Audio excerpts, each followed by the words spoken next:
So I guess for this psychology assignment, we're supposed to like discuss ourselves and like where we've come from and things that we've gone through.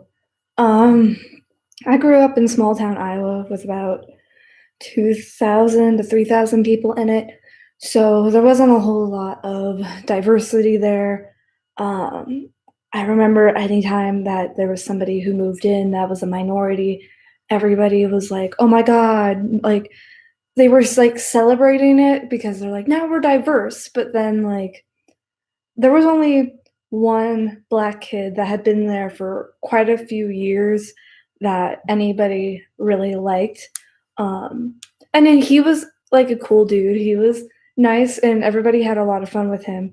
But he was also from Iowa, so he had similar culture and he spoke similar ways to us. So I think that's what made people, you know, like being friends with him. Whereas there was these two kids that moved from Chicago when I was a sophomore in high school, and they both talked.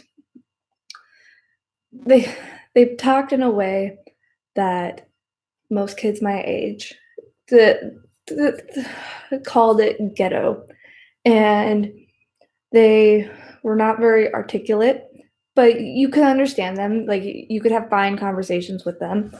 Um, like it wasn't that big of a deal, and at least to me, they were very nice kids.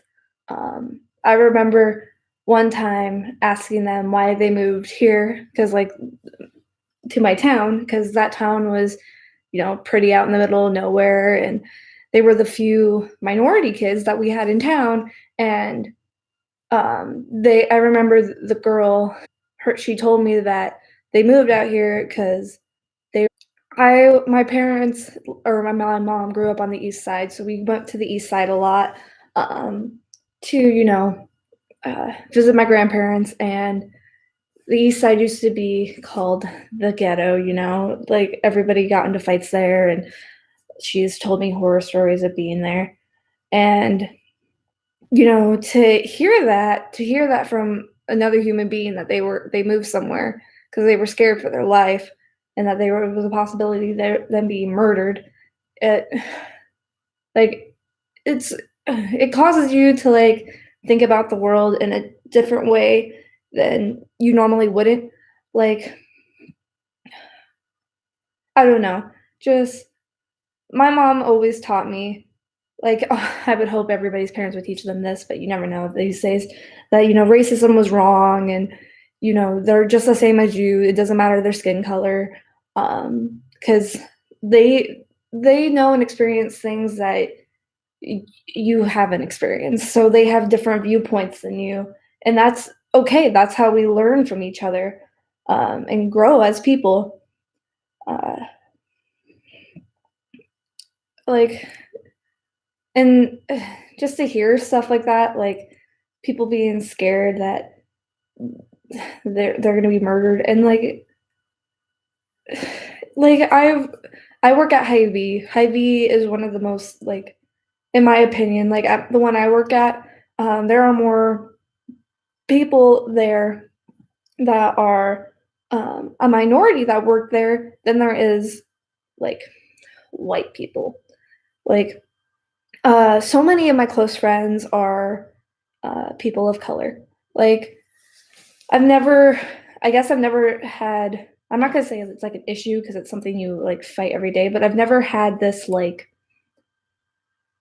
fear that some people have about making friends with other people.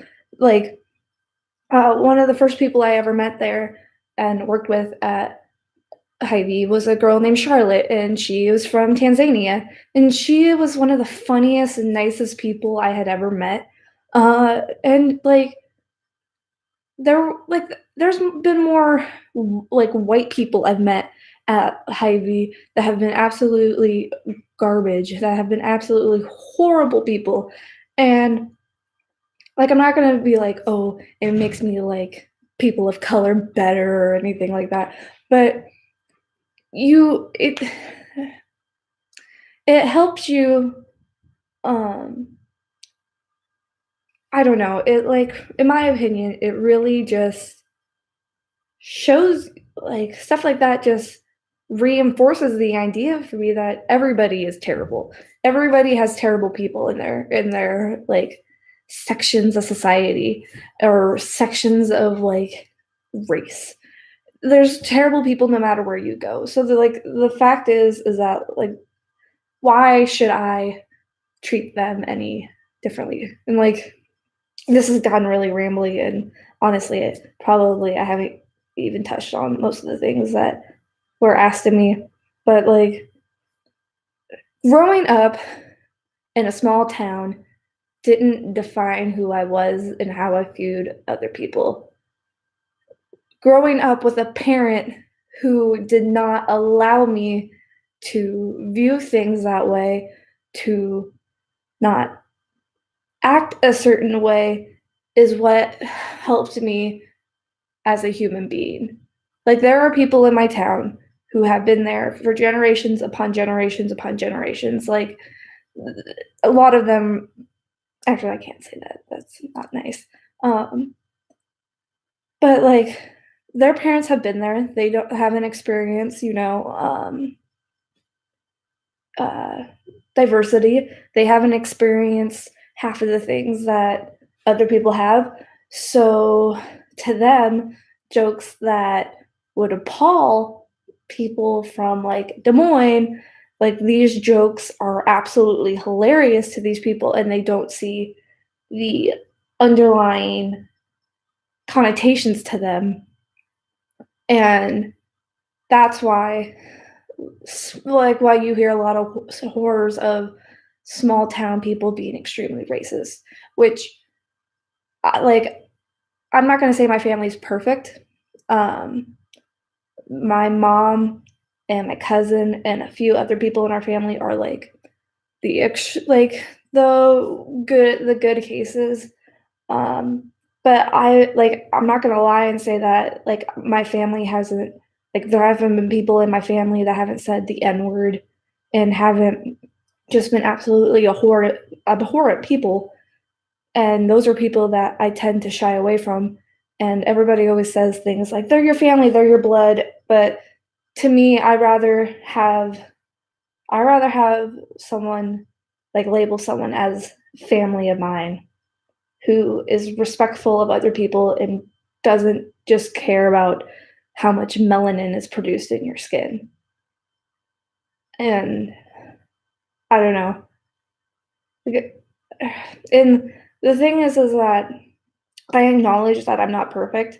Like, I'm not gonna say I've never said the N word, and I've never, been abhorrently like I've never I've never said something racist that I knew was racist at the time, but I have said something that was racist that I just thought was a common saying, and then I got corrected on it. And that's the thing with being a person, especially being a person with privilege, is that you have to learn, and it's a constant learning process, and constant um it's a constant process of trying to make yourself a better human being, where you don't treat other people like crap, and where you you start to find out things that have been said for years that make people uncomfortable, and that were racist things, and you didn't even realize it. And you have to accept it. You have to accept that something you once thought was okay is no longer okay. You have to accept and move on, because you're not going to become a better person by not listening to what they have to say. And uh, as for if I've ever been like a minority in a situation, the only time I can think of is when I went to Italy and Greece, but there, um, that's a different kind of racism. Um, I mean, it's still racism, but it's not to the extreme that American racism is. So I don't know if I should really like call it that, but I remember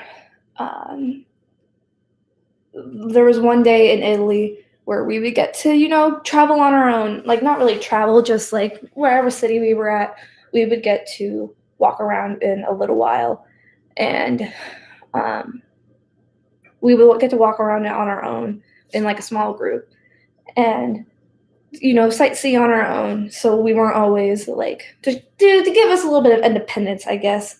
Um, and I remember there was this time where this group of young Italian men came up to us, and I don't even remember what they like really said, because I was just it. It's more of a I remember feeling bad than actually remembering like how they treated me. Um, they were like saying something about like, oh, how exotic our skin was because we were all so pale, and how exotic our hair was because it was light and it wasn't curly. Like they were just saying a bunch of weird things that were very unsettling, because in Europe it's not just about, oh, you produce less melanin than someone who is like God, what's it called? Oh, someone who's Middle Eastern. You produce less melanin than them, but you're still darker skin toned. To them, you're still not going to be a white person because you're the wrong shade of white.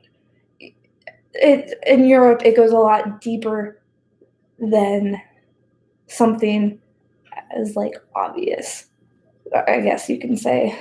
But yeah, that was the only really time where I've been like, I don't know.